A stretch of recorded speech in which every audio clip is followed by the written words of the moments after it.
அன்னைக்கு வந்து question paper இன்னைக்கு வந்து மார்க் வருது பார்க்கும்போது அன்னைக்கு நமக்கு ஒரு பயம் இருக்கும். திங்கக்கிழமைனாலே ஒரு பயம் இருக்கும் நமக்கு எல்லாத்துக்குமே. இவ்வளவுதான் எனக்கு வந்து எஜுகேஷன் சார்ந்து. அன்பில் தாத்தா தான் சொல்லுவார், அன்பில் மாமா தான் எனக்கு கூப்பிட்டு எனக்கு அட்வைஸ் பண்ணோம். ஐயோ கலைஞர் வந்து நம்மளே தேடிட்டு போய் கல்யாணம் பண்ண ஒரு மாதிரி அவர்கிட்ட அப்படிலாம் கோச்சிக்கலாம் போகக்கூடாது. நம்ம 10th படிக்கிற பசங்களுக்கு நோஸ் ஐஸ் கூட அவங்களுக்கு தெரியாத அளவுக்கான ஒரு ரிப்போர்ட்லாம் வந்துச்சு. அது ரொம்ப அலார்மிங்காக இருந்துச்சு எங்களுக்கு. அன்பில் மகேஷ் நீங்க இப்படி பண்ணிட்டீங்க, என்னை பார்த்து ஏதாச்சும் கேள்வி கேட்கணும். அவன் கேள்வி கேட்டான், அப்ப விஷயம் தெரிஞ்சு கேள்வி கேட்கறான்னு நான் அவருக்கு நான் வந்து பதில் சொல்ல முடியும். விஷயமே தெரியாம விதண்டாவாதம் பண்ற விட்டா நான் இக்னோர் பண்ணிட்டு தான் போன வழி இல்லை. சார் அப்போ நான் என் மைண்டில் நான் ஃபிக்ஸ் பண்ணிட்டு ஒன்றே ஒன்று தான், என் 2 பையனுக்கு எனக்கு என்ன கிடைக்கும் நான் பெற்றவனா நான் ஆசைப்படுறேனோ இது என் ஸ்டேட்டில் இருக்க எல்லா பிள்ளைங்களும் கிடைக்கிற மாதிரியான என் பணி இருக்கணும்னு நாங்கள் ஆசைப்பட்டோம். இன்னைக்கு அதை நோக்கி தான் நான் கலைஞர் ஐயா அவர்களுக்கும் உங்கள் தாத்தாவுக்கும் இருந்த நட்பு, அடுத்ததாக இப்போ இருக்க முதலமைச்சர் அவர்களுக்கும் உங்கள் தந்தையாருக்கும் இருக்கின்ற நட்பு, என்ன ஒற்றுமை என்ன வேற்றுமை?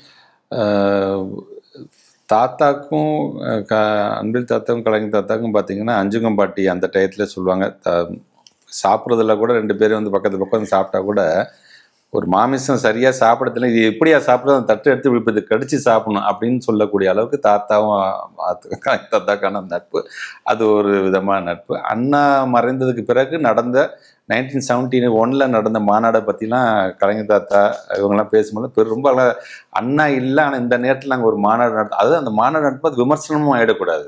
அடுத்த தலைவரை ஐடென்டிஃபை பண்ணி அவர் அடுத்த உயரத்துக்கு அடுத்த அண்ணா இடத்துக்கு அவர் நம்ம பேசி ஆகணும். ரொம்ப சென்சிட்டிவான ஒரு இதில் நடக்கிற மாதிரி தான் அது. அதை எப்படி அவங்க கையாண்டாங்க, அதுக்கு நாங்கள் பட்ட சிரமம் என்னன்னு கலைஞர் தாத்தாவும் அன்பில் தாத்தாவும் அதுக்கு ஒரு கடிதம் அதெல்லாமே ரொம்ப நல்லா இருக்கும். அந்த நெஞ்சுக்கு நீதெல்லாம் அதெல்லாமே அந்த மாதிரியானது ஒரு நட்பு. அது வந்து கொள்ளிடங்கரையாட்ட கடந்து போகும்போது தோளில் தூக்கிட்டு கிராஸ் பண்ணி போனதுலேருந்து சரி, இப்போ இவர் தான்ப்பா நமக்கு. சண்முகநாதன் மாமா இருந்தார், ஃபுல் அண்ட் ஃபுல் கலைஞர் தாத்தாக்கு பிஏவாக இருந்தது. அவரே ஒரு பேட்டியில் சொல்லிப்பாருன்னா ஆனாலும் ஒரு கோச்சிக்கிட்டு போயிடுவாராம். அப்போ கோச்சிட்டு போகும்போது அவர் வந்து கலைஞர் அன்பில் தாத்தா தான் சொல்லுவார், அன்பில் மாமா தான் எனக்கு கூப்பிட்டு எனக்கு அட்வைஸ் பண்ணோம். ஐயோ கலைஞர் வந்து நம்மளே தேடிட்டு போய் கல்யாணம் பண்ண ஒரு மாதிரி அவர்கிட்ட அப்படிலாம் கோச்சிக்கலாம் போகக்கூடாது நம்ம அப்படின்னு சொல்லிட்டு என்னை வந்து அவர் தான் கொண்டு வந்து திருப்பி என்னது ஒரு கோச்சிக்கு நான் போயிட்டேன் அப்படின்னு சொல்லுவாங்க. ஸோ அந்த மாதிரி கலைஞர் தாத்தாக்கு யார் யாரெல்லாம் இருந்தால் நல்லா இருக்கும் அப்படின்னு ஆசைப்பட்ட ஒரு மனுஷன். அவர் வரணும், இவர் வந்தாருன்னா தமிழ்நாடு நல்லா இருக்கும், இந்த இயக்கம் நல்லா இருக்கணும், அதுக்கு நம்ம எந்த விதமான காம்ப்ரமைஸும் பண்ணிக்கிட்டு அவரை மட்டும் நம்ம உயர்த்தி பிடிக்கணும். அப்படிப்பட்ட ஒரு நட்பு அது. ஏன்னா அதெல்லாம் கஷ்டப்பட்டு வந்தவங்க எல்லாருமே அந்த காலத்துல. அப்பாவுக்கும் இன்னைக்கு இருக்கின்ற முதலமைச்சருக்கு நட்புங்கிறது வந்து எப்படி அண்ணாக்கு பிறகு தமிழ்நாட்டை வந்து வழிநடத்தக்கூடிய வலிமை கலைஞருக்கு இருக்குன்னு தாத்தா நினைச்சாங்களோ அதே மாதிரி இன்றைக்கு முத்தமிழ் கலைஞர் இருக்கிறார். நாளைக்கு இதே உழைப்பு இதே போன்று தமிழகத்தை நிர்வாக திறமையால் கொண்டு போகின்ற திறமை இவருக்கு இருக்குது அப்படிங்கிற அளவிற்கு இன்னைக்கு அவர் பின்பு போனாங்க. அது கல்லூரி படித்ததுலேருந்து 2 பேரும் மினிஸ்டர் பிள்ளைங்களா படித்து கல்லூரியில் ஒரே கல்லூரியில் பிரசிடென்சியில் இருந்ததுலேருந்து அடுத்தடுத்தது 80களில் வந்து இளைஞரணி வருது. இளைஞரணி சார்ந்து ஓடினதுலேருந்து பாதி நம்முடைய தமிழ்நாட்டு முதலமைச்சர்களே பல பேட்டியில் சொல்லுவாங்க, இளைஞனில் எனக்கு பாதி இது எனக்கு இளைஞரணி தம்பிங்களோட எனக்கு வந்து ஒரு பிரிட்ஜாக இருந்தது, பொய்யாமொழி தான் அப்படிங்கிற. ஸோ அந்த ஒரு நட்பாகத்தான் அதை நான் பார்க்குறேன். எனக்கு இங்கே ஏன் நான் இந்த கேள்வியை வச்ச முன்னாலேயே எப்போவுமே 3வது தலைமுறை அப்படிங்கிறது வந்து நிலைக்காது அப்படிங்கிற மாதிரி ஒரு இப்போ எப்படின்னா, இப்போ நம்ம ஒரு வீடு கட்டுறோம் அப்படின்னா கூட அது 3வது தலைமுறைக்கு போகாது. ஒரு நகை வாங்குகிறோம் அது 3வது தலைமுறை. ஆனால் அதை பொய்யாக்குற ஒரு விஷயத்தை எப்படி தாத்தா கலைஞர் அப்பா இன்றைய முதலமைச்சரும் அப்படி நீங்களும் இன்றைக்கு இருக்கக்கூடிய துணை முதலமைச்சரும் இணைந்திருக்கிறீர்கள், இது எப்படி சாத்தியம்? இது வந்து பிளான்டுன்னு சொல்ல முடியாது. அதாவது அப்பா யார் தெரியுமா அவங்க தாத்தா அவங்க பேரன் யார் பையன் தான் அப்படியே வரல. இது ஆக்சுவலாக திருச்சி விட்டு வெளியில வரமாட்டேன், திருச்சி சுற்றி தான் இருப்பேன். இன்ஃபேக்ட் இங்கே நம்ம முதலமைச்சர் ஃபேமிலியும் நம்மளுடைய ஃபேமிலியும் எங்கேயாச்சும் டூர் போனால் கூட எங்கள் தம்பி எங்கள் அக்காலாம் போவாங்க கூட நான் எங்கள் பாட்டி வீடு இருக்குது எனக்கு இங்கே நம்ம திருச்சியில் வாராடியில். அதை விட்டு நான் வெளில எனக்கு அதுதான் ஊட்டி, எனக்கு அதுதான் வந்து எல்லாமே. எனக்கு அந்த பாட்டி விட்டு நான் வெளில எங்கள் அம்மாவோட சின்னம்மா ஆக்சுவலாக அவங்க அதை விட்டு வெளியிலே வரமாட்டேன் நான். சாரதா பாட்டின்ட்டு சாரதா அம்மாயும் போனாங்க, இப்போ வரைக்கும் இருக்கிறாங்க, மோர் தென் 80s அவங்க கடந்துட்டாங்க அவங்க. அதை விட்டு நான் வெளியிலே வரமாட்டேன். இப்படி தான் இருந்துச்சு நாங்கள். ஆனால் ஒரு காலகட்டத்தில் வந்து ஒரு ஃப்ரெண்ட்லியாக நாங்கள் எங்கே ரொம்ப மீட் பண்ணி எப்பயாச்சும் பார்க்கறது, இல்லை கலைஞர் பர்த்டே இப்போ பார்க்கறது, இவ்வளோதான். அவர் என்னங்கிறத போயிட்டு தான் இருந்துச்சு தவிர அந்த நட்புங்கிறதுலாம் ரொம்ப இதெல்லாம் வரல. எங்கே ரொம்ப அந்த நட்பு இதாகுச்சு அப்படின்னா, சம்மர் ஹாலிடேஸ்ல நான் வந்து மதுரையில் அழகிரி பெரியப்பா வீட்டுக்கு போனாங்க. அங்கே தான் போய் விளையாடுவோம். அங்கே தான் அந்த பிள்ளைங்களோட தான். அப்போ உதயா செந்தூர்லாம் அங்கே வருவாங்க. அப்போ அங்கே அந்த ஒரு நட்பு அங்கே எல்லாம் ஒன்றா விளையாடுறது. அங்கேருந்து நாங்கள் எங்களுக்கு டூர் கூட்டிகிட்டு போவாங்க அந்த பெரியம்மா கூட. இப்படி வந்து அது ஸ்ட்ராங் ஆச்சு. என்ன ஏதோ ஹலோ ஹாய்ன்னு சொல்லிட்டு இருந்த நட்பு அங்கேருந்து ரொம்ப ஸ்ட்ராங் ஆச்சு எங்களுக்கு. அப்புறம் அது அப்படியே சென்னைக்கு வந்துட்டோம்னா டிவிஎஸ் சாம்பில் ஒன்றா சுற்றுனதுலேருந்து அப்புறம் ஒரு மாருதி 800 வாங்கினாரு, அந்த காரில் சுற்றுனது வரைக்கும். அதுக்கப்புறம் அது அப்படியே இது தெரில, மேபி தொண்டர்களோட விருப்பமாக கூட இது இருந்திருக்கலாம் அப்படிங்கிறது தான் பார்க்க. நிறைய பேர் சொல்லும் பொழுது அதை நீங்கள் கேட்குற கேள்வி மாதிரி தான் அவங்களும் ரொம்ப பெருமையாக இருப்பா அப்படிங்கும்போது மேபி இது எங்களுக்கு வந்து மிகப்பெரிய உந்துதலாக இருந்திருக்கலாம் அப்படின்னு தான் எனக்கு தோணுதே தவிர இது வந்து it's not a plant one அப்படின்னு தான் நான் சொல்லுவேன். கோவிட் காலத்தில் எல்லாமே வந்து செதஞ்சு போச்சு. வீடு, அலுவலகங்கள், நிறுவனங்கள், இந்த உலகமே வந்து ஒரு சிதிலம் அடைஞ்ச நேரம். அந்த நேரத்தில் வந்து கல்வி அப்படிங்கிறது, அதுவும் முக்கியமாக பள்ளிக்கல்வி அப்படிங்கிறது ரொம்ப சென்சிட்டிவான ஒரு விஷயம். சிதிலம் அடைஞ்சு கிடந்த அந்த துறை முதலமைச்சர் அவர்கள் முடிவு செய்கிறார்கள் உங்கள் கையில் கொடுக்கணும்ட்டு. நீங்கள் அதை எப்படி எதிர்கொண்டீங்க? நீங்கள் அமைச்சராக பொறுப்பெடுத்தவுடன் இதைத்தான் முதலில் செய்ய வேண்டும் என்று நீங்கள் நினைத்த திட்டம் எது? ஃபஸ்ட் டைம் அமைச்சராக இருக்கும்பொழுது எனக்கு இந்த எஜுகேஷன் டிபார்ட்மெண்ட்டில் இருக்கிற அனுபவம் அப்படிங்கிறது ஒன்று தான். நம்ம எல்லாத்துக்கும் இருக்கிற அனுபவம் தான். ஸ்கூலுக்கு போனோம், டீச்சர்கிட்ட திட்டு வாங்கினோம், டீச்சர் நம்மளை திருத்தினாங்க, எக்ஸாம் எழுதுவோம், ஹாலிடேஸ் வரும், ஹோம்ஒர்க் எழுதுவோம், பசங்களோட கிரவுண்டில் விளையாடுவோம், அவ்வளோதான். இதை தவிர்த்து அசம்பிளியில் நிற்போம், யாராச்சும் ஒரு சீஃப் கெஸ்ட் வருவாங்க, நமக்கு அறிவுரை சொல்லுவாங்க. இது ஸ்கூல்னால் இவ்வளோதான் நமக்கு தெரியலாமே. நடுவில் ஒன்று விட்டுட்டீங்க, எக்ஸாமினேஷன் எழுதுறதுக்கு அப்புறமா அந்த எக்ஸாமினேஷன் கொஸ்டின் பேப்பருக்கு எழுத சொல்லுவாங்க. அன்னைக்கு வந்து கொஸ்டின் பேப்பர் இன்னைக்கு வந்து மார்க் வருது பார்க்கும்போது அன்னைக்கு நமக்கு ஒரு பயம் இருக்கும். திங்கக்கிழமைனாலே ஒரு பயம் இருக்கும் நமக்கு எல்லாத்துக்குமே. இவ்வளோதான் எனக்கு வந்து எஜுகேஷன் சார்ந்து. பீங் எம்எல்ஏவாக இருந்தபோது பார்த்தா எஜுகேஷன் டிமாண்ட்ஸ்லாம் நான் பேசுனதில்லை. எதிர்கட்சியாக இருந்தபோது எம்எல்ஏவாக இருந்து அதில் நான் பேசினதே கிடையாது. நான் பேசுனது ஃபுல்லாக பார்த்தீங்கன்னா டிரான்ஸ்போர்ட் டிபார்ட்மெண்ட், இபி டிபார்ட்மெண்ட் சார்ந்து பேசியிருப்பேன், விவசாயம் சார்ந்து பேசியிருப்பேன், அப்புறம் என் தொகுதி பிரச்சனை, இவ்வளோ தான் தெரியும். அங்கே என்ன அசம்பிளி என்ன நடக்கிறாங்க, மானியத்தில் வந்து எஜுகேஷன் மினிஸ்டராக இருந்த அன்னைக்கு இருந்த அமைச்சர் அண்ணன் எப்படி பேசினாரு, அதெல்லாம் எங்களுக்கு நாங்கள் பார்த்து வேடிக்கை பார்ப்போம், அவ்வளோதான். அது அமைச்சர் பொறுப்பு அப்படின்னு வரும்பொழுது ஸ்கூல் எஜுகேஷன் கொடுத்துருக்காங்கப்பா, சரி இது என்ன, இது அந்த ஸ்கூல் எஜுகேஷன் என்ன இருக்குன்னு நமக்கு தெரியாது, என்னென்ன டிபார்ட்மெண்ட்ஸ் இருக்குன்னு தெரியாது, என்ன மாதிரியான டேரக்டர்ஸ் இருக்கிறாங்கன்னு தெரியாது, எதெல்லாம் என் கீழே வரும்னு தெரியாது, லைப்ரரிங்கிறது என் கீழே வருமா, நான் ஃபார்மல் எஜுகேஷன் நான் தான், இது எதுவுமே தெரியாது. எனக்கு தெரிஞ்சு ஸ்கூலை நிர்வகிக்கணும், ஸ்கூலில் இருக்க ஸ்டூடெண்ட்ஸையும் டீச்சர்ஸையும் பாதுகாப்பாக பார்த்துக்கணும்ப்பா, இதுதான்ப்பா நம்மளுடைய இதுதான் இலக்கு போல இருக்குப்பா, அவ்வளோதான் எனக்கு அதை பற்றி புரிதல். ஆனால் நான் கண்டினியூஸாக மீட்டிங் வைக்க ஆரம்பித்தோம். மீட்டிங் வைக்கும்போது கூட இப்போ நீங்கள் சொல்ல கொரோனா காலத்தில் ஸ்கூலும் இல்லை, ஒன்றுமே இல்லை, டிபார்ட்மெண்ட்டில் மீட்டிங் மட்டும் ஏன்ப்பா வைக்கிறாங்க அப்படிங்கிற மாதிரியான கேள்வி கூட பல பேருக்கு எழுந்திருக்கலாம். ஆனால் அந்த மீட்டிங் தான் எனக்கான லேர்னிங் பீரியட். எனக்கு தெரியலன்னு நான் எங்கள் ஆஃபீஸர்ஸ் ஏதாச்சும் இங்கே எக்ஸ்பிளைன் பண்ணுறாங்கன்னா, இது எனக்கு புரியலைங்க, எனக்கு இது திருப்பி எனக்கு புரியிற மாதிரி சொல்லுங்க அப்படின்னு கேட்பேன். ஃபர்ஸ்ட் நான் வந்து ஐ consider my self first student. ஏன்னா அவங்க ஆஃபீஸர்ஸ் ஐஏஎஸ் ஆஃபீஸ் அவங்களுக்கான ப்ரோட்டோக்கால் அமைச்சர்கிட்ட போய் இது சொல்லாமல் இது எப்படி எக்ஸ்பிளைன் பண்ணுறது அப்படின்லாம் தயவுசெய்து பார்க்காதீங்க. எனக்கு தெரியலன்னா தயவுசெய்து எனக்கு சொல்லித்தாங்க. நீங்கள் சொல்லி தந்தால் தான் இதில் பெட்டர்மெண்ட் நம்ம என்ன பண்ணலாம், இது மாற்றி நம்ம என்ன பண்ணலாம் அப்படிங்கிறத நான் அதுக்கப்புறம் அந்த 3-4 மாதம் பார்த்தீங்கன்னா முழுக்க இது சார்ந்தே போயிட்டே இருந்துச்சு எங்களுக்கு. அந்த கொரோனா காலம், பிள்ளைங்களை அடுத்த ஸ்கூலில் வந்து ஃபேஸ் மேனேஜ் எப்படி நம்ம திறக்கலாம், நம்ம சரி ஸ்கூலில் திறந்துட்டா மட்டும் போதுமா, அவங்களுக்கான அந்த லேர்னிங் கேப் இத்தனை 2 வருஷமாக படிக்காமல் இருந்தானே, இதை நம்ம எப்படி நம்ம வந்து பூர்த்தி செய்ய போகிறோம். ஸோ அதுக்கு என்ன திட்டம் கொண்டா அப்போ முதலமைச்சர் சொல்கிறாங்க, இந்த மாதிரி இல்லம் தேடி கல்வி ஃபர்ஸ்ட் பேசிக் அந்த பசங்க எதுலாம் 10th படிக்கிற பசங்களுக்கு நோஸ் ஐஸ் கூட அவங்களுக்கு தெரியாத அளவுக்கான ஒரு ரிப்போர்ட்லாம் வந்துச்சு. அது ரொம்ப அலார்மிங்காக இருந்துச்சு எங்களுக்கு. வெரி ஃபர்ஸ்ட் டைம் எனக்கான மிகப்பெரிய ஒரு பொறுப்பான உணர்ந்ததுன்னு பார்த்தீங்கன்னா, இந்த ஸ்கூல் திறக்கிறதுக்கு முன்னாடி இந்தியா முழுவதும் சேர்ந்து ஒரு கான்ஃபரன்ஸ் வச்சாங்க. அது ஒவ்வொரு ஸ்டேட்டை சார்ந்திருக்கின்ற எஜுகேஷன் மினிஸ்டர், ஒவ்வொரு ஸ்டேட்டை சார்ந்திருக்கின்ற துணை முதலமைச்சர், இவங்க எல்லாமே கலந்துக்கிட்டு ஒரு வீடியோ கான்ஃபரன்சிங் நம்ம சென்னையில் தான் நடக்குது, நாமக்கல் கவிஞர் மாளிகை தான் நடக்குது. இல்லை நான் அன்னைக்கு நம்மளுடைய உயர்கல்வித்துறை அமைச்சர் இருந்த அண்ணன் பொன்முடியவர்கள்லாம் நாங்கள் கலந்து நாங்கள் பார்க்குறோம். இதில் அதில் பேசுகிற வாய்ப்பு கிடைக்குது. ஆல்மோஸ்ட் இந்தியாவில் இருக்க எல்லா ஆளுமைகளும் எங்களுக்கு பேசுகிற வாய்ப்பு கிடைக்குது.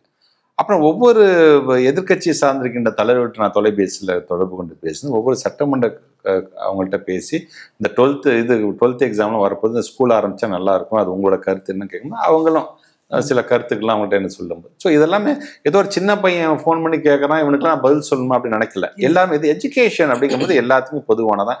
எல்லா கட்சிக்கார பிள்ளைங்களும் படிக்குது, எல்லா கட்சிகளோட பேர பிள்ளைங்களும் படிக்கிறாங்க, எல்லாத்துக்குமான அமைச்சர் தான்.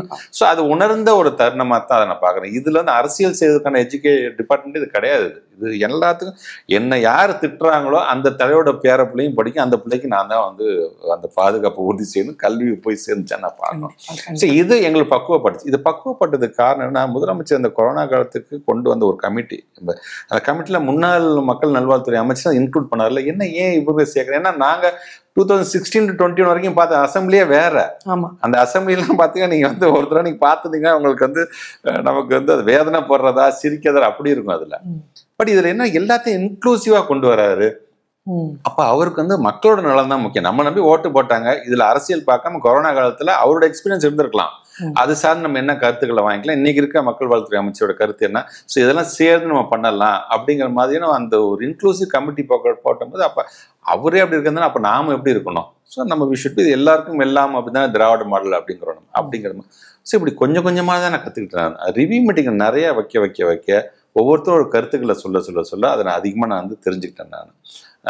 ஸோ இப்படி தான் என்ன நான் எஜுகேட் பண்ணி இப்போயும் எனக்கு எல்லாமே தெரிஞ்சு நான் சொல்லவே மாட்டேன். இன்னைக்கு வரைக்கும் நான் நேற்று சாயந்தரம் வரைக்கும் எனக்கு சில கருத்துக்கள் தெரியலாம், நான் என்னை எஜுகேட் பண்ணிக்கிட்டே தான் இருக்கேன் இந்த விஷயத்தை பற்றி. ஏன்னா பீயிங் அ ப்ரொஃபஸர் உங்களுக்கு தெரியாதுல்ல, இந்த டிபார்ட்மெண்ட் அந்த மாதிரி டிபார்ட்மெண்ட் கிட்டத்தட்ட 2.5 லட்சம் டீச்சர்ஸ் இருக்கிறாங்க. எல்லா போர்டு ஸ்டூடெண்ட்ஸையும் சேர்த்து பார்த்தீங்கன்னா 1,23,00,000 பிள்ளைங்க இருக்கிறாங்க. நான் சொல்ல ஐபி போர்டாக இருந்தாலும் சிபிஎஸ்சி இதெல்லாம் சார்ந்துக்கிற டீச்சர்ஸ் கணக்கு பார்த்தீங்கன்னா 5 லட்சம் டீச்சர்ஸ் கிட்ட வந்துருவாங்க. இவங்க எங்க பேரோட வராங்களோ வரலையோ, பட் ஆனால் டீச்சர்ஸ் தான், ஸ்டூடெண்ட்ஸ் தான். ஏன்னா நம்ம ஸ்டேட்ல இருக்கிறாங்க. ஸோ எல்லா விதத்தையும் நாங்கள் வந்து அதை உறுதிப்படுத்தணும் அப்படிங்கிறதுக்காக என்ன நான் வந்து டியூன் பண்ணிட்டே இருந்தேன். அதனால இந்த 234 தொகுதிக்கும் நான் நேரடியாக போய் ஆய்வுகளை வந்து 77 விதமான காம்பனன்ட்ஸ் நாங்கள் ஆய்வு பண்ணோம். அந்த 234 தொகுதிக்கு நாங்கள் போகும்போது கிட்டத்தட்ட அது இவங்க கணக்கு சொல்லலாம் பார்த்தா 1 லட்சம் கிலோமீட்டர் நாங்கள் சுற்றி இருப்போம். நாங்கள் இதில் அவ்வளோ சுற்றிய வந்து நிறைய புரிதல் வந்துடுச்சு அதில். ஸோ டிபார்ட்மெண்ட்டு இவ்வளோ இருக்குது, இந்த டிபார்ட்மெண்ட் இதெல்லாம் செய்யணும், இந்த இஷ்யூஸ் இமீடியட்டாக நம்ம அட்ரஸ் பண்ணணும் அப்படிங்கிற அளவுக்கு நான் வந்து கொஞ்சம் கொஞ்சமாக எஜுகேட் பண்ணிக்கிட்டேன் நான். ஆனால் அதில் நீங்கள் கேட்ட மாதிரி இந்த கல்வி அப்படிங்கிறது எல்லாத்துக்கும் கல்வியை கொண்டு போய் சேர்த்துடணும். ட்ராப் அவுட்ஸ் இருக்கக்கூடாது. என் ஸ்கூல் சிஸ்டத்தை விட வெளியில் யாரும் போயிடக்கூடாது. அவுட் ஆஃப் ஸ்கூலிங்க தயவு செஞ்சு நானே வரேன். நான் சம்டைம்ஸ் நானும் இந்த 1447 நம்பர் நானே ஃபோனில் பேசுவேன். எங்கெங்க பிள்ளைங்க எங்கே சேர்த்துருக்கீங்க, பிள்ளைங்க இப்போ எங்கே நான் கேட்டுருவேன் நான். ஏன்னா ஒரு அமைச்சராக நான் ஒரு எடுத்துக்காட்டாக இருக்கணும் என் அதிகாரிகளுக்கு அப்படிங்கிறதுக்காக தான் நான் இந்த இன்ஸ்பெக்ஷன் பண்ணுறது, களத்தில் இறங்குறது, போய் ஒரு டாய்லெட்டை போய் பார்க்குறது, டீச்சருக்கு நான் எவ்வளோ மரியாதை கொடுத்து பேசுகிறோம் அதே மாதிரி டாய்லெட்டை க்ளீன் பண்ணிட்டு வெளில ஒரு அம்மா வருவாங்க, அந்த அம்மா நிற்க வச்சு நான் பேசிட்டு இருப்பேன் கொஞ்சம் நேரம் ஸ்கூலில். என்னம்மா இன்னைக்கு இதை எப்படிம்மா போயிட்டுருக்கு, நீங்கள் ப்ராப்பராக கிளீனிங்கில் என்ன இப்போ உங்களுக்கு ஏதாச்சும் தேவைப்படும். ஸோ இந்த மாதிரி எல்லாம் சேர்ந்து தான், நாட் ஒன்லி டீச்சிங் ஸ்டாஃப்ஸ் மட்டும் நான் டீச்சிங் ஸ்டாஃப்ஸும் சேர்ந்து தான் ஒரு பள்ளிக்கூடம். என்னை பொறுத்த வரைக்கும் எப்போ பார்த்தாலும் வந்து கேரளா மாநிலத்துலேருந்து நம்ம சொல்லிகிட்டே இருக்கோம் லிட்ரஸி ரேட் ஜாஸ்தி. நம்மளுடைய தமிழ்நாட்டை லிட்ரஸி ரேட்டில் ஜாஸ்தியாக பள்ளிக்கூட போகிற பிள்ளைங்களாக இருந்தாலும் சரி, 15 வயது கடந்து பள்ளிக்கூடத்துக்கு போகாத நிலையில் இருக்கின்ற நான் ஃபார்மல் எஜுகேஷன் இருக்கின்ற பெரிய ஒரு பாட்டியிலேருந்து சரி, ஒரு இளைய சமுதாயத்துக்கு 40 வயசு நான் ஸ்கூலுக்கே போலங்க, நான் வெறுமனே நான் வந்து விவசாயம் தாங்க பார்த்தேங்க, எனக்கு இப்போ பள்ளிக்கூடத்துக்கு போகிற நேரம் இல்லை பொருளாதார ரீதியாக என்னால் போக முடியலங்க, பையன் முதற்கொண்டு எழுத்து கூட்டி படிக்கணும், எழுதணும், தன் கையெழுத்தை போடணும், இப்படி இந்த மாதிரி பண்ணிட்டாலே ஒரு அரசாங்கம் என்ன கொண்டு வந்து பத்திரிகையை படிக்க ஆரம்பிச்சிருவான். இந்த அன்பில் மகேஷ் பொய்யா அப்படி சொல்றது உண்மையா பொய்யா, இப்படி ஒரு கருத்து இவர் சொல்றாரு, ஆனால் இன்னொரு கட்சிக்காரங்க சார் இப்படி கருத்து சொல்றாங்களே, அவன் அந்த பகுத்தறிஞ்சு பார்த்துட்டானா எவன் நல்லது எவன் கெட்டவங்க அவங்களே தெரிஞ்சுக்க போறாங்க. ஸோ அந்த லிட்ரஸி ரேட்டை நம்ம இருக்கிற காலகட்டத்தில் நம்ம உயர்த்தி காட்டணுங்கிற அரசியல் அதுதானே சார், அவ்வளவுதான். அதேதான் திராவிட அரசியல். ஸோ எல்லாருக்குமான அந்த கல்வி சேர்ந்தவனும் எல்லாருமே டாக்டர் ஆக முடியாது, எல்லாரும் இன்ஜினியர் ஆக முடியாது, எல்லாருமே விஞ்ஞானி ஆட முடியாது. ஆனா என்னால் எழுத்து கூட்டி படிக்கிறது என்னால் கேள்வி கேட்க முடியும். அன்பில் மகேஷ் நீங்க இப்படி பண்ணிட்டீங்க, என்னை பார்த்து ஏதாச்சும் கேள்வி கேட்கணும். அவன் கேள்வி கேட்டான், அப்ப விஷயம் தெரிஞ்சு கேள்வி கேட்கறான், நான் அவருக்கு நான் வந்து பதில் சொல்ல முடியும். விஷயமே தெரியாம விதண்டாவாதம் பண்ற விட்டா நான் இக்னோர் பண்ணிட்டு தான் போன வழியே இல்லை. எப்பவுமே வந்து யாராவது நம்ம கிட்ட ஒரு நமக்கு ரொம்ப நெருக்கமானவங்க, நம்முடைய வளர்ச்சிக்கு காரணமானவங்க. இப்போ நான் வந்து பிஹெச்டி முடிச்சுட்டு எங்கள் அப்பாட்ட கொண்டு வந்து அந்த பிஹெச்டி டாக்டரேட் காட்டும்போது எங்கள் அப்பா சொன்ன ஒரே வார்த்தை, நான் பார்த்துட்டு நான் எதுவுமே வாழ்த்தலை. அப்பா என்ன சொன்னாருன்னா, அது பார்த்துட்டு அம்மா உன்ன மாதிரி நிறைய பேர் படிக்காம இருக்காங்க, அவங்க எல்லாத்துக்கும் சேர்த்துதான் நீ படிச்சிருக்க, பத்திரம் உனக்கு பின்னால வரவங்களுக்கு இது கிடைக்கிறதுக்கு ஏதாவது செய். இதான் அப்பா சொன்ன வார்த்தை. உங்க கையில இந்த அமைச்சர் பதவியை கொடுத்துட்டு இன்றைய தமிழ்நாடு முதலமைச்சர் என்ன சொன்னார்? மிக மிக மிக சென்சிட்டிவான டிபார்ட்மெண்ட். சென்சிட்டிவ் அப்படிங்கிறத காட்டிலும் இதில் வந்து புதிய சமுதாயத்தை உருவாக்குது, நல்ல இளைய சமுதாயத்தை, நல்ல மனிதர்களை உருவாக்கக்கூடிய டிபார்ட்மெண்ட் இந்த டிபார்ட்மெண்ட். இது வந்து சாதாரணமான எடுத்து ஸ்கூல் அப்படின்னு நினச்சிடாது, இது எல்லாமே இங்கே தான் ஸ்டார்ட் ஆகும். அது நான் எப்போ உணர்ந்தேன்னா, எப்போலாம் IPS conference and IAS collectors conference CM போடுறாங்களோ அப்போ அது சார்ந்து பல டிஸ்கஷன் நடக்கும், எங்களுக்கு இண்டோர் மீட்டிங்கில் நடக்கும். அப்போ எந்த ஒரு திட்டம் கொண்டு வந்தாலும் அவங்க சொல்கிற எல்லா கருத்தும் பார்த்தீங்கன்னா, சார் இதை நம்ம வந்து ஸ்கூல்லேருந்து ஆரம்பிக்கணும் சார், சார் இந்த ஸ்கூல் பிள்ளைங்கள்லேருந்து ஆரம்பிச்சு சார் அப்படிங்கும்போது என்ன எல்லாமே ஏன் டிபார்ட்மெண்ட்டுக்கே வருது அப்படிங்கும்போது அந்த அவேர்னஸ், அந்த பிள்ளைங்களுக்கான புரிதல், இது எல்லாமே பாதுகாப்பாக ஒரு சமுதாயம் இருக்கணும்னா அதுக்கு அதை எங்கே விதைக்கணும்னா அந்த இடம் இது ஸ்கூல் தான். இது ஸோ அந்த பொறுப்பை உணர்ந்து நீ வந்து இதில் நீ பணியாற்றணும். பெரிய பெரிய ஜாம்பான்லாம் கையாண்ட டிபார்ட்மெண்ட் இது. நம்மான பேராசிரியர்லேருந்து அண்ணன் தங்கம் தென்னரசன் காலத்துலேருந்து ஒவ்வொருத்தரும் இதை கையாண்ட டிபார்ட்மெண்ட்டு. தமிழக அரசை வந்து பெருமைப்படுத்தக்கூடிய டிபார்ட்மெண்ட்டாக இந்த டிபார்ட்மெண்ட் இருக்கும். எண்ணும் எழுத்தும் திட்டம் கொண்டு வரும்பொழுது 2025 நம்முடைய இலக்குன்னு சொல்லும்போது முதலமைச்சர் பேசும்போது சொன்னாங்க, எண்ணும் எழுத்தும் என்பது இந்த அரசாங்கத்துடைய கண்ணும் கருத்தும். அது இந்த அரசாங்கத்துடைய நல்ல பேரை வாங்கி தரக்கூடிய டிபார்ட்மெண்ட்டாக அதில் ஒன் ஆஃப் த திட்டமாக இந்த திட்டத்தை கொண்டு வரேன் அப்படின்னு தான் சொல்லும்பொழுது அந்த பொறுப்புணர்ச்சி தான் இன்னும் அதிகமாகச்சுன்னு நான் சொல்லுவேன். உள்ள வந்த உடனே கோப்பில் கையெழுத்து போட்டு உள்ள வந்த உடனே இதை நான் மாற்ற வேண்டும் அப்படின்னு நீங்கள் நினைச்ச விஷயம் எது? அதை மாற்ற முடிந்ததா? பிள்ளைங்கள் இன்க்ளூசிவ் எஜுகேஷன், எல்லா பிள்ளைங்களுக்கும் நம்ம வந்து பாடம் சொல்லி கொடுத்தோம். எல்லா தரப்பான நம்ம வந்து பேசும்பொழுது தான் வெறும்னா வந்து ஒடுக்கப்பட்ட சமுதாயம், பிற்படுத்தப்பட்ட மிக இவ்வளோ நிறுத்திடுறோமே தவிர, இந்த மாற்றுத்திறனாளிகள் அப்படின்னு வரும்பொழுது அதில் ஸ்பெஷல் சைல்ட்ஸ், ஆட்டிசம் குழந்தைங்கள் இருப்பாங்க. இவங்க சார்ந்து இந்த பிள்ளைங்களுக்கும் ஏதாச்சும் விதத்தில் கல்வியறிவை நம்ம கொண்டு போய் சேர்த்துணும் அப்படிங்கிறது என்னுடைய ஆசை. இது முன்னாடி எப்படி இருந்திருக்கலாம், அது எவ்வளோ சீரியஸாக பார்க்கணுது எனக்கு தெரியாது. பட் நாம் அதை எடுக்கும்பொழுது அந்த பிள்ளைங்களை எனக்கு வந்து நம்ம வந்து இதை கொண்டு போய் சேரணும். வீட்டை விட்டு வெளியே நகர முடியாத அளவிற்கான நோய் வாய்ப்பட்டு இருக்கிறாங்களா, அந்த பிள்ளைங்களுக்கும் ஒரு எஜுகேட்டர்ஸ் நம்ம வீட்டுக்கு அனுப்பிச்சு அந்த பிள்ளைங்களுக்கு ஏதாச்சும் பேசிக்காக சொல்லித்தரணும். இதெல்லாம் ஒரு மிகப்பெரிய ஆசை எங்களுக்கு. அதையும் தமிழ்நாட்டு முதலமைச்சர் திருவண்ணாமலை மாவட்டத்துலேருந்து ஒரு குழந்தைங்க ஒன்று பேசிக்காக அவங்க தங்களை ப்ரஷ் பண்ணிக்கிறது தெரிஞ்சால் போதும். வர குழந்தைங்களுக்கு தங்களோட மொழியில் கஷ்டப்பட்டால் ஏதோ குட் மார்னிங் சொன்னால் போதும், அவார்டு சொன்னால் போதும், வாட் இஸ் நேம்னா அந்த ஸோ இந்த மாதிரியான இந்த அறிவு அப்படிங்கிறது வந்து எல்லாத்தையும் கொண்டு போகணும்னு நாங்கள் ஆசைப்பட்டோம். நீங்கள் அதை ஓரளவுக்கு இன்றைக்கி அதை நாங்கள் கொண்டு போயிருக்கோம் அப்படி தான் பார்க்கணும். ரெண்டு விஷயம், நம்ம வந்து எஜுகேஷன் டிபார்ட்மெண்ட் அதிகமாக பயன்படுத்துகிற வார்த்தை ஹோலிஸ்டிக் பயன்படுத்துகிறோம், இன்க்ளூசிவ் பயன்படுத்துகிறோம். எல்லாருக்கும் எல்லாம் உலகத்தரம் வாய்ந்தவங்களுக்கு மட்டும்தான்ப்பா இருக்குது, நமக்கெல்லாம் அதெல்லாம் எப்பப்பா, நம்ம ஊருக்குலாம் வரத்துக்கு ஒரு 20 வருஷம் ஆகும்ப்பா அப்படிங்கிற வார்த்தையை வரக்கூடாது. அது ஒரு காலத்துலலாம் அப்படிலாம் இருந்திருக்கலாம். இன்னைக்கு இருக்கிற டெக்னாலஜியை நம்ம நிறையா பயன்படுத்த வேண்டும் எப்படின்னு நாங்கள் ஆசைப்பட்டோம். அந்த டெக்னாலஜியை வந்து எல்லாத்தையும் கொண்டு போகணும். அது எப்படி கொண்டு போகலாம்? சரி, ஒரு ஹைடெக் லேப் நம்ம எல்லா ஸ்கூல்ஸுக்கும் நம்ம கொண்டு போகலாம். நம்ம ஏன் ப்ரைவேட் ஸ்கூலில் மட்டும்தான் ஸ்மார்ட் போர்ட் இருக்கணுமா? ஏன் எங்கள் பிள்ளைங்களுக்கு நாங்கள் வந்து ஒரு டிவியில் இந்த யூடியூப் மூலமாக ஒரு பாடம் நடத்தி காமிச்சிட முடியாதா? அந்த இன்ட்ரெஸ்ட்டை கொடுத்துட முடியாதா? ஏன் மாண்டசரியில் மட்டும்தான் வந்து ஆக்டிவ் ஏபிஎல் அங்கே தான் கொடுக்கணுமா? ஏன் அது நம்ம கொடுக்க முடியாது? அந்த ஆக்டிவிட்டியை நம்ம கொடுக்க முடியாது? அந்த ஆப்ஜெக்ட் மூலம் ஸோ இதெல்லாம் நினச்சிது. ஏன்னா இதெல்லாம் ஏன் நினச்சேன்னா, நான் இந்த டிபார்ட்மெண்ட்டுக்கு வரதுக்கு முன்னாடி எம்எல்ஏ இருக்கும்போது என் பசங்கள்லாம் பார்த்தா ஒரு மாண்டசரி ஸ்கூலில் படித்தாங்க அவங்க. அப்போ அந்த ஸ்கூலில் போய் நான் பார்த்தது, இதை பார்க்கும்போது என்னுடைய ஸ்கூல் டேஸ் ஞாபகம், இதெல்லாம் எனக்கு இல்லையே அப்படிங்கிற ஒரு ஏக்கம். ஸோ அப்போ நான் என் மைண்டில் நான் ஃபிக்ஸ் பண்ணிக்கிட்டு ஒன்றே தான், என் 2 பையனுக்கு எனக்கு என்ன கிடைக்கும், நான் பெற்றவனா நான் ஆசைப்பட்றேனோ இது என் ஸ்டேட்டில் இருக்க எல்லா பிள்ளைங்களும் கிடைக்கிற மாதிரியான என் பணி இருக்கணும்னு நாங்கள் ஆசைப்பட்டோம். இன்றைக்கி அதை நோக்கி தான் நாங்கள் ஓடிட்டுருக்கோம். எப்போவுமே இப்போ நீங்கள் சொல்லும் போதே ஒரு வார்த்தை சொன்னீங்க சார், அதிலிருந்து தான் என் கேள்வி. பணம் படைத்தவனுக்கு தனியார் கல்வி, ஏழைகளுக்கு அரசு கல்வி. இது எப்போ சார் மாறும்? கொஞ்சம் கொஞ்சமாக மாறிக்கிட்டு இருக்குன்னு தான் நினைக்கிறேன். ஜனநாயக நாடு, நீ இந்த ஸ்கூலில் தான் படிக்கணும், அந்த ஸ்கூலில் தான் படிக்கணும் அப்படின்னு நம்ம யாரையும் சொல்ல முடியாது. அவங்களோட விருப்பம். இன்றைக்கி நீங்கள் சொல்கிற மாதிரி பெற்றவங்களுக்கான அந்த புரிதல், எப்படியாச்சும் கடனுடனே வாங்கி நம்ம ப்ரைவேட் ஸ்கூலில் சேர்த்துடலாம்ப்பா அப்படின்னு சொல்கிற அந்த பெற்றவங்களுக்காக இதை நான் பயன்படுத்திட்டு சொல்கிறேன். அரசாங்கம் இந்த 3.5 வருஷத்தில் என்னென்ன திட்டங்கள் கொண்டு வந்திருக்கு, நீங்கள் உங்கள் பிள்ளைங்களை எங்கே சேர்த்துறீங்க? நான் இதுக்கும் ப்ரைவேட் ஸ்கூல் நான் குறைச்சி மதிப்பீடில் இதுக்காக நாங்கள் தான் உயர்த்தி முடியும். எல்லாருமே எல்லா ஸ்கூலும் முக்கியம் தான். எல்லா இன்ஸ்டியூஷன் எஜுகேஷன் சார்ந்து நடக்கக்கூடிய இன்ஸ்டியூஷன் அவங்களோட பிஸ்னஸை கடந்து, அவங்க கமர்ஷியல் பார்ட்டை கடந்து ஏதோ இடத்துல என் பிள்ளைங்களுக்கு பாடம் சொல்லித்தராங்க, அறிவை புகட்டுறாங்க அப்படிங்கிற ஒரு நிம்மதி எனக்கு இருக்க தான் செய்யுது நம்ம. ஸோ அந்த மாதிரி இருக்கும்பொழுது நாங்கள் என்னென்ன பண்ணல, 7.5 ரிசர்வேஷன்ஸ் வந்து இன்றைக்கி எல்லா ஸ்ட்ரீம்ஸ்லையும் உள்ள, அது லா காலேஜஸ் சேர்ந்தாலும் சரி, அக்ரி சேர்ந்தாலும் சரி, மெடிக்கல் சேர்ந்தாலும் சரி, இன்ஜினியரிங், நாங்கள் வந்து எல்லாத்துக்குமே நாங்கள் வந்து கொண்டு வந்துட்டுருக்கோம். கலை பண்பாட்டு கொண்டாட்டம் மூலமாக நீங்கள் என்ன பண்ணுறீங்கன்னா அதை காட்டிலும் இன்றைக்கி வந்து திறமையை, பிள்ளைங்களோட திறமையை வெளில கொண்டு, வெறும் அகாடமிக் ஸ்டடீஸ் மட்டும் கிடையாது, வாங்குற மதிப்பெண்கள் மட்டும் மதிப்பீடு செய்ய முடியாது, எக்ஸ்ட்ரா ஒரு திறமை இருந்தால் தான் ஒன்று இந்த நாடு அங்கீகரிக்கும். இல்லைனா நீயும் ஒரு மாதம் சம்பளத்தோடு அன்பில் மகேஷ் பொய்யாமல் இருந்த மாதிரி மாதம் சம்பளம் வாங்கிட்டு நாளுக்கு அந்த செவத்துலோட மட்டும் இருந்திருக்கலாம். ஆனால் வெளியில் தெரிய வேண்டும் இருந்துச்சுன்னா உனக்கு ஒரு பேஷனேட்டாக நீ ஏதாச்சும் ஒன்று கற்றுக்கணுங்கிறத இன்றைக்கி நாங்கள் என்கரேஜ் பண்ணுறோம். இது மட்டும் இல்லாமல் வெளிநாட்டு டூருக்கு இந்த பிள்ளைங்களை ஏதோ ஒரு கேட்டகரியில் செலக்ட் பண்ணி வெளிநாட்டுக்கு நானே கூட்டிகிட்டு போய் அந்த பிள்ளைங்களை அங்கே இருக்கிற சயின்ஸ் எக்ஸிபிஷனை பற்றி காமிக்கிறோம், அங்கே இருக்கிற யூனிவர்சிட்டியை பற்றி காமிக்கிறோம். நாளைக்கு இந்த யூனிவர்சிட்டி நீ சேரணும்னா உனக்கு நீ என்னென்னலாம் படிக்கணும்னு தெரியுமா அப்படின்னு நான் முதல் திட்டத்தின் மூலமாக கெரியர் கைடன்ஸாக இருந்தாலும் சரி, ஸ்கில் டெவலப்மெண்ட்டாக இதையும் நாங்கள் செய்கிறோம். நாங்கள் எங்கேயாச்சும் எதையாச்சும் நாங்கள் கோட்டை விட்டுருக்கோமா அப்படின்ட்டு பார்க்கும்போது எங்களுக்கு அதிகமாக நாங்கள் ஃபோக்கஸ் பண்ணுறது இன்ஃப்ராஸ்ட்ரக்சரில் தான். ஸோ இன்ஃப்ராஸ்ட்ரக்சராக சரி, அடுத்த 5 வருஷம் 2027 வரைக்கும் ஒரு 7,500 கோடி ரூபா ஒதுக்கீடு செஞ்சு இன்ஃப்ராஸ்ட்ரக்சர் சரி பண்ணுவோமே, நல்ல லேபு கொடுப்போமே, நல்ல டாய்லெட் ஃபெசிலிட்டிஸ் கொடுப்போம், நல்ல காமன் சோர் கொடுப்போமே, கிளாஸ் ரூம்ஸ்க்கு எக்ஸ்ட்ரா தேவை எக்ஸ்ட்ரா.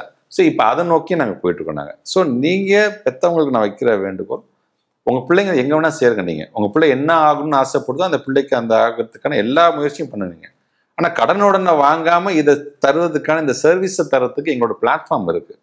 எங்கள் பிளாட்ஃபார்மை பயன்படுத்திக்கோங்க. நாங்கள் எங்கள் இருக்கலாம் நீட்டி நாங்கள் வந்து வரவேற்கிறோம். நாங்கள் அதனால தான் இன்றைக்கி நம்முடைய அரசு பள்ளியை சார்ந்துக்கிட்ட மாணவர்கள் எண்ணிக்கை இன்றைக்கி அதிகமாகிட்டு இருக்குதுன்னு தான் நான் பெருமையாக பார்ப்பேன். பல ப்ரைவேட் ஸ்கூல்லேருந்து வந்திருக்கிறாங்க.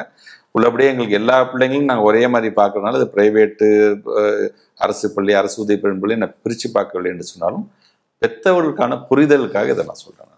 நீங்கள் தனியார் பள்ளிகளில் 25 விழுக்காடு அரசு வந்து சம்பளத்தை கட்டிக்கோ, நீ போய் சேரு அப்படின்ட்டு சில விஷயங்களை அரசாங்கமே முன்னெடுக்குது. அந்த 25 விழுக்காடு அந்த சீட்டுக்கு நீங்கள் கொடுக்குற, தனியார் பள்ளிகளுக்கு நீங்கள் கொடுக்குற அந்த பணத்தை இந்த டெவலப்மெண்ட்டு நீங்கள் சொன்னீங்க இல்லையா, அதை இன்னும் கொஞ்சம் தீவிரப்படுத்துறதுக்கு பயன்படுத்தலாம். இல்லை இன்னைக்கு நீங்கள் என்ன காரணம்? இல்லை சரி நான் சொல்கிறேன். இப்போ நீங்கள் தனியார் பள்ளி சார்ந்திருக்கிறது 25% பற்றி நீங்கள் சொல்கிறீங்க. நீங்கள் இன்றைக்கி தமிழ்நாட்டு முதலமைச்சருடைய எண்ணம் என்பது வந்து பொருளாதார ரீதியாக எங்கெல்லாம் பிள்ளைங்க வந்து ரொம்ப வந்து பின்தங்கி நிலையில் இருக்கின்றாங்க, சமூக ரீதியாக ஜியாகிரபிக்கலாகவே பார்த்திங்கன்னா சில இடத்துல அந்த மென்டாலிட்டி பிள்ளைங்க ஸ்கூல்லாம் சேர்க்கணுமா போது இதுவே நாங்கள் மாற்றி கொண்டு வந்துட்டுருக்கோம் இப்போ தான் கொஞ்சம் கொஞ்சமாக. அதனால மலைவாழ் பகுதியை சார்ந்துக்கின்ற மக்களை வந்து நீங்கள் வந்து படிப்புக்கு வாங்கன்னு சொல்லி நானே நேரடியாக போய் சில இடத்துக்குலாம் போய் பேசினதாக இருந்தாலும் சரி, என் திருநெல்வேலி மாவட்டத்தில் காணிங்கிற ஒரு இனம் வாழ்ந்துட்டுருக்காங்க, அந்த இடத்துக்கு நான் நேரடியாக போனேன். நான் அவங்கள நம்ம கொண்டு வரதாக இருந்தாலும் சரி, இன்றைக்கி அரசு பள்ளியில் மட்டும் இது கிடச்சா போதுமா, அரசு உதவி பெறும் பள்ளியும் கிட்டத்தட்ட அங்கேயும் நம்ம மாதிரியான பிள்ளைங்க தானே படிக்குதுங்க பொழுது தான் இன்றைக்கி முதலமைச்சர் புதுமை பெண் திட்டம், தமிழ் புதல் திட்டத்தில் நம்ம கொண்டு வந்திருக்கோம். அங்கேயும் பார்த்திங்கன்னா இந்த ஹைடெக் லேப்ஸ்க்கு நாங்கள் அடுத்து நாங்கள் கொண்டு போனோம். ஸோ இது கொஞ்சம் கொஞ்சமாக இந்த டிரான்ஸ்மிஷன் சொல்கிறேன்னா, இன்றைக்கி நான் கட்டுற பில்டிங்கு பார்த்திங்கன்னா இப்போ இது பெருந்தலைவர் காமராஜர் கட்டின பில்டிங்க, பெருந்தலைவர் காமராஜர் அவரால் பெருந்தலைவரால் திறக்கப்பட்ட பில்டிங் அப்படின்னு சொல்லும் பொழுது இப்போ தான் இன்ஃப்ராஸ்ட்ரக்சருக்கே நாங்கள் நிறைய ஃபோக்கஸ் பண்ணுறோம். இன்றைக்கி வந்து தமிழ்நாட்டு முதலமைச்சர் அதிகப்படியாக பட்ஜெட் ஒதுக்குறது பார்த்திங்கன்னா நம்மளுடைய ஸ்கூல் எஜுகேஷன் டிபார்ட்மெண்ட், அது எல்லாத்துக்குமே தெரியுது அதில். So it will take some time. இந்த நீங்கள் சொல்ல இந்த டிரான்சிஷன் பீரியடுங்கிறது வந்து இம்மிடியேட்டாக மாற்றிட முடியாதுல.